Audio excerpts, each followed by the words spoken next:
जमींदार साहब आज अपनी गलती पर खुद ही शर्मिंदा थे। आज उनके घर की इज्जत पर दाग लगते लगते बच गया। चौधरी साहब, हमने ब्लैकमेल करने वाले दोनों गुंडों को पकड़ लिया है। वो गुंडे वीरपुर गांव पर बहुत समय से नजर रखे हुए थे और वो ये भी जानते थे कि वीरपुर गांव की औरतें खुले में नहाती हैं। पर हमें खुशी है कि आपकी छोटी बहू सुधा ने जो हिम्मत दिखाई और उन बदमाशों के खिलाफ हमारी पुलिस थाने में रिपोर्ट लिखवाई, उसकी हमें दाद देनी होगी। अच्छा चौधरी साहब, मैं चलती हूँ, नमस्ते। मैंने आपको कितनी बार समझाया था, घर की बहुओं का खुले में नहाना ठीक नहीं, पर आप नहीं माने। अब कुछ भी हो जाए, मैं अपनी बहुओं के लिए घर में गुसल खाने की व्यवस्था जरूर करूंगी। वीरपुर गांव जहां घरों में गुसल खाने की व्यवस्था नहीं थी, इसलिए गांव की औरतें खुले में नहाने को मजबूर थी।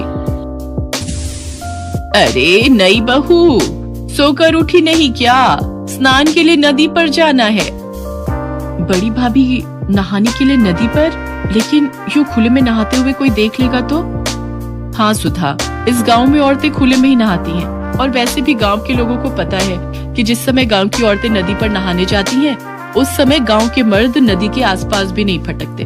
अच्छा, अब देर मत करो, वैसे भी नदी किनारे इस समय सुनसान होता है, हम जल्दी से नहाकर आ जाएंगे।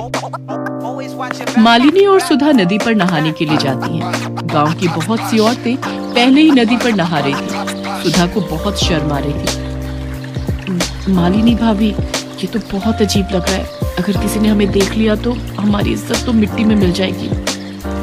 अरे काहे का शर्मा रही हो बहू रानी, हमें इतने साल हो गए, आज तक तो हमें किसी ने देखा नहीं, तो अब कौन देखेगा? चौधरी साहब से सब डरते हैं, इसलिए नदी किनारे कोई मर्द नहीं आता, सिर्फ औरतें ही नहाती हैं। सुधा को बहुत अजीब महसूस हो रहा था, पर वो करती क्या? मजबूरी में उसे मालिनी और बाकी की गांव की औरतों के साथ नदी में उतरना ही पड़ता है।